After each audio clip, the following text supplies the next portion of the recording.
સૌપ્રથમ તો આજની આ પ્રેસ વાર્તામાં તમામ મારા પ્રેસ અને ઇલેક્ટ્રોનિક મીડિયાના મિત્રોનું આ તકે હું ખૂબ ખૂબ સ્વાગત કરું છું. આપનો ખૂબ ખૂબ આભાર વ્યક્ત કરું છું. આજની આ પ્રેસ વાર્તામાં મારી સાથે એસેપના પ્રમુખ ધાર્મિકભાઈ માથુકિયા અને હું ગુજરાત પ્રદેશ યુવા પ્રમુખ આમ આદમી પાર્ટી બ્રિજરાજ સોલંકી. વાત એ કરવાની છે કે જે રીતના આ દેશની અંદર નીટનો પેપર લીક થયો અને એના કારણે નિર્દોષ 22 કરતા પણ વધારે વિદ્યાર્થીઓએ આત્મહત્યા કરી, ત્યારબાદ કોકરોચ જનતા પાર્ટીના આંદોલન થકી ધર્મેન્દ્ર પ્રધાનનું ગઈકાલે જ રાજીનામું આવ્યું, ત્યારે હું દેશના તમામ યુવાનો, વિદ્યાર્થીઓ, તમામ લોકોએ જેમણે આ આંદોલનમાં સહભાગી બનીને આ આંદોલનને મજબૂત કરવાનું કામ કર્યું, એ તમામ લોકોને આ તકે હું ખૂબ ખૂબ અભિનંદન પાઠવું છું, આભાર વ્યક્ત કરું છું. संघर्षों के साए में इतिहास हमारा पलता है, जिस और जवानी चलती है उस और जमाना चलता है. આ જીત ભારત દેશની લોકતંત્રની જીત છે, આ જીત ભારત દેશના સંવિધાનની જીત છે અને આ જીત ભારત દેશના યુવાનોની, વિદ્યાર્થીઓની અને જેન ઝીની જીત છે. ત્યારે જે લોકોએ આ આંદોલનમાં સોશિયલ મીડિયાના માધ્યમથી કે ગ્રાઉન્ડ ઝીરો ઉપર આખા દેશની અંદર વિરોધ પ્રદર્શન નોંધાવ્યું, જે લોકોએ આ મહાયજ્ઞની અંદર પોતાની જાતની આહુતિ આપી, એ તમામ લોકોને આ તકે હું આમ આદમી પાર્ટી ગુજરાત પ્રદેશના યુવા પ્રમુખ તરીકે વંદન સાથે અભિનંદન પાઠવું છું, એમના ચરણોમાં નતમસ્તક વંદન કરું છું. પરંતુ વાત એ છે કે જ્યારે ગાંધીનગર મુકામે, સત્યાગ્રહ છાવણી મુકામે જે રીતના બિન રાજકીય આંદોલન, ગુજરાત કોકરોચ આંદોલનના નામે અમે વિરોધ નોંધાવા ગયા, આંદોલન કરવા માટે ગયા, ત્યારે ગાંધીનગર અને અમદાવાદની પોલીસ દિવસ રાત છેલ્લા 2 દિવસ સુધી અમારા જેવા આંદોલનકારીઓને, ક્રાંતિકારીઓને જે આંદોલનમાં સહભાગી બનવાના હતા એમને પકડવા માટે મહેનત કરી રહી હતી.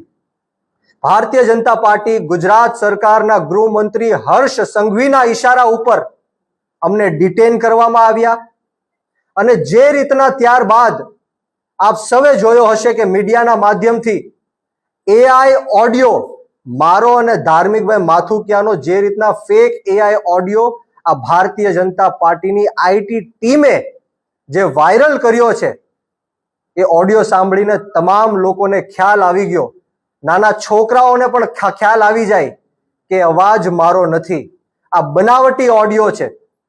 અમે એક જ મિનિટની અંદર જે થર્ડ પાર્ટી એપ્લિકેશન, જે એઆઈ વિડીયો હોય, એઆઈ ઓડિયો હોય કે એઆઈ ફોટોગ્રાફ હોય, એને સ્પષ્ટ કરતું એક એપ્લિકેશન છે, એ એપ્લિકેશનના માધ્યમથી એક જ મિનિટની અંદર અમે આ સ્પષ્ટ કરી નાખ્યું. અમે આ જનતા વચ્ચે મૂકી દીધું કે આ અમારો અવાજ નથી, આ એઆઈ થી બનાવેલો ઓડિયો છે.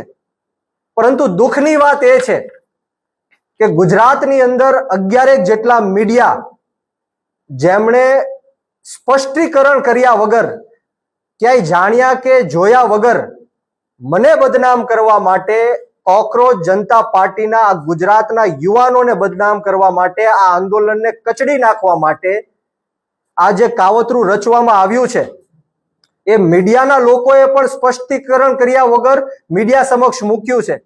એ મીડિયા કર્મીઓને મારી નમ્ર અપીલ છે, વિનંતી છે, એક રિક્વેસ્ટ છે કે તમે તાત્કાલિક ધોરણે અમને જાણ કરો કે આ ઓડિયો તમારી પાસે ક્યાંથી આવ્યો, તમને કોણે આ ઓડિયો મોકલ્યો. શું હર્ષ સંઘવી આ ઓડિયો તમને મોકલ્યો?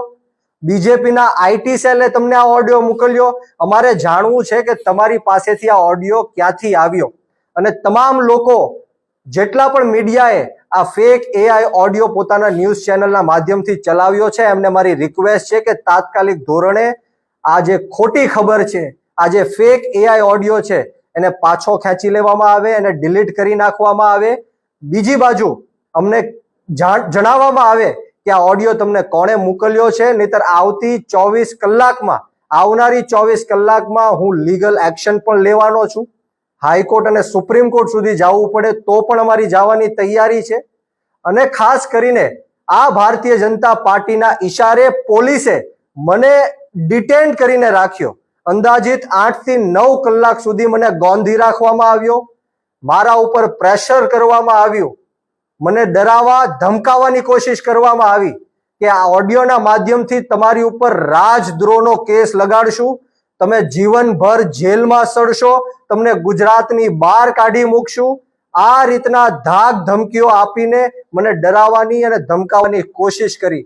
પરંતુ આપના માધ્યમથી આ ગુજરાત રાજ્યના ગૃહમંત્રી હર્ષ સંઘવીને કહેવા માંગુ છું કે આમ આદમી પાર્ટીના અનેક નેતાઓ ઉપર તમે આવી રીતના ખોટા કેસ કર્યા, જેલમાં નાખવાના પ્રયત્ન કર્યા, તમે આવા એઆઈ ઓડિયો બનાવ્યા, એઆઈ વિડીયો બનાવ્યા, એઆઈ ફોટોઝ બનાવ્યા.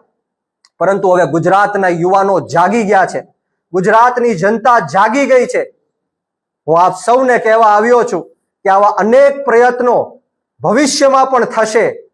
ભારતીય જનતા પાર્ટી જો ડરતી હોય તો એ આમ આદમી પાર્ટીથી ડરે છે, અને ભારતીય જનતા પાર્ટી હારશે તો એ આમ આદમી પાર્ટીથી જ હારશે. એ ખ્યાલ હર્ષ સંઘવીને આવી ગયો છે. એટલા માટે આવા કાવતરો રચવા પડે છે.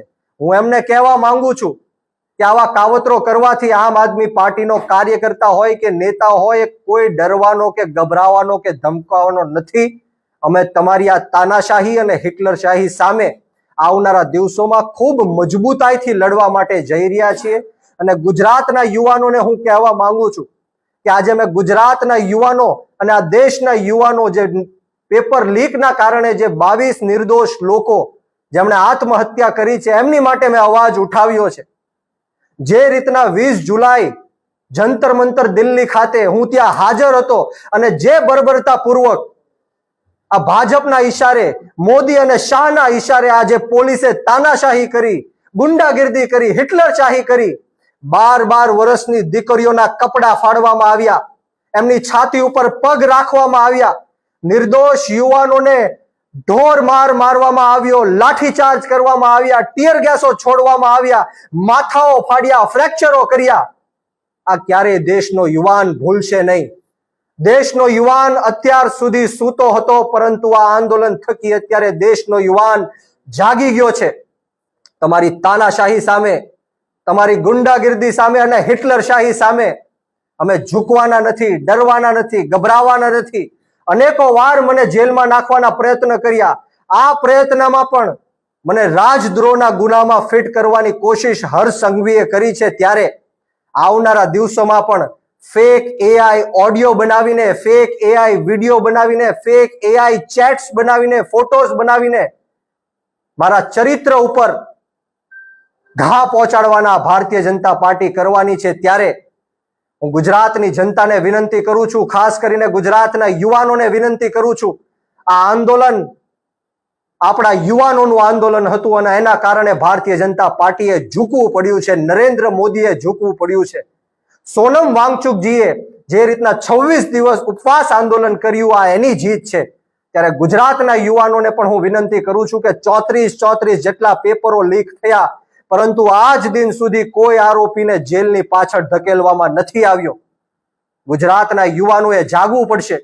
યુવાનોને હું કહેવા માંગુ છું કે આપણે શહીદ આઝમ સરદાર ભગતસિંહને માનવા વાળા લોકો છીએ, રાજગુરુ અને સુખદેવને માનવા વાળા લોકો છીએ, 18 વર્ષના ખુદીરામ બોઝને માનવા વાળા લોકો છીએ. અશફાકુલ્લા ખાન હોય, ઠાકુર રોશનસિંહ હોય, રાજેન્દ્ર લહેડી હોય, ચંદ્રશેખર આઝાદ હોય, યુવાનોએ જ્યારે આ દેશની અંદર કુરબાની આપી ત્યારે જઈને અંગ્રેજોની ગુલામીમાંથી આ દેશ મુક્ત થયો છે. યુવાનોએ જ્યારે શહીદી આપી ત્યારે જઈને આ દેશનું લોકતંત્ર અને સ્વતંત્ર બચ્યું છે. ત્યારે આજે આપણો ભારત દેશ ખતરામાં છે. ભારત દેશને 140 કરોડ લોકો ખતરામાં છે. ગુજરાતના લોકો ખતરામાં છે. ગુજરાતનું યુવાધન ખતરામાં છે. ગુજરાતની મહિલાઓ હોય, ગુજરાતના મજૂર વર્ગના લોકો હોય, રત્ન કલાકારો હોય, મજૂર વર્ગના લોકો હોય, પશુપાલકો હોય, નાના મોટા વેપારીઓ હોય, આ તમામ ખતરામાં છે અને ભારત દેશનું સંવિધાન ખતરામાં છે. ત્યારે આ દેશના યુવાનોએ જાગવું પડશે, આ જ રીતના ક્રાંતિ કરવી પડશે. હું તમને વિશ્વાસ આપવા આવ્યો છું, ખાતરી આપવા આવ્યો છું કે આવનારા દિવસોમાં ગમે ત્યારે પણ ગુજરાત નહીં પરંતુ આ ભારત દેશની અંદર યુવાનો, મહિલાઓ અને ખેડૂતો ઉપર અન્યાય અને અત્યાચાર થશે. ત્યારે આ જ રીતના આમ આદમી પાર્ટી તમારી પડખે ઊભી રહીને તમારો અવાજ બુલંદ કરવાનું કામ કરશે, તમારા સંઘર્ષમાં સહભાગી બનવાનું કામ કરશે. વિશેષ વાતો નથી કરવી. આવો ને આવો સાથ સહકાર અને પ્રેમ યુવાનોનો મળતો રહે એવી જ માતાજીના ચરણોમાં પ્રાર્થના સાથે આપ સૌને બ્રિજરાજ સોલંકીના જય હિન્દ, જય ભારત, જય જય ગરવી ગુજરાત, ઇન્કલાબ જિંદાબાદ, યુવા શક્તિ જિંદાબાદ.